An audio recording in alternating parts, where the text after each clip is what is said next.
സ്ഥാനാർത്ഥി നിർണയം സംബന്ധിച്ച് മുസ്ലിം ലീഗിൽ അനൌദ്യോഗിക ചർച്ചകൾ തുടങ്ങി. 20 സിറ്റിംഗ് എംഎൽഎമാരിൽ 8 പേർക്ക് ഇത്തവണ സീറ്റ് ലഭിക്കാൻ സാധ്യതയില്ല.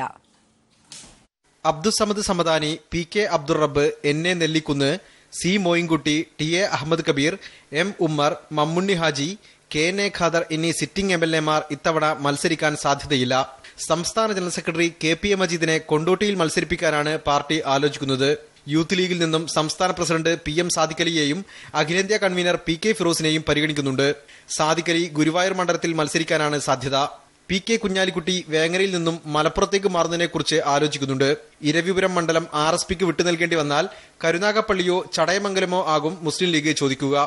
ഈ സീറ്റിൽ ആലപ്പുഴയിൽ നിന്നുള്ള ശ്യാം സുന്ദറിനെ മത്സരിപ്പിക്കാനാണ് ആലോചന. തിരുവമ്പാടി സീറ്റിനായി കത്തോലിക്ക സഭയുടെ സമ്മർദ്ദമുണ്ടെങ്കിലും മുസ്ലിം ലീഗ് വിട്ടു നൽകാൻ സാധ്യതയില്ല. KP മജീദ് അടക്കമുള്ള നേതാക്കൾ ഉംറ നിർവഹിക്കാനായി അടുത്ത ദിവസം വിദേശത്തേക്ക് പോകും. ഇവർ മടങ്ങി വന്ന ശേഷം സ്ഥാനാർത്ഥി നിർണയം സംബന്ധിച്ച ഔദ്യോഗിക ചർച്ചകൾക്ക് തുടക്കമാകും. മുസ്ലിം ലീഗ് MLAമാരുടെ പ്രവർത്തനം, ജനകീയത എന്നിവ സംബന്ധിച്ച് പഠിക്കാൻ ഒരു സ്വകാര്യ ഏജൻസിയെ പാർട്ടി ചുമതലപ്പെടുത്തിയിട്ടുണ്ട്. ഈ ഏജൻസിയുടെ റിപ്പോർട്ട് ഒരാഴ്ചക്കകം പാർട്ടിക്ക് ലഭിക്കും. ഈ റിപ്പോർട്ടിന്റെ കൂടി അടിസ്ഥാനത്തിലായിരിക്കും മുസ്ലിം ലീഗിന്റെ സ്ഥാനാർത്ഥികളെ നിശ്ചയിക്കുക.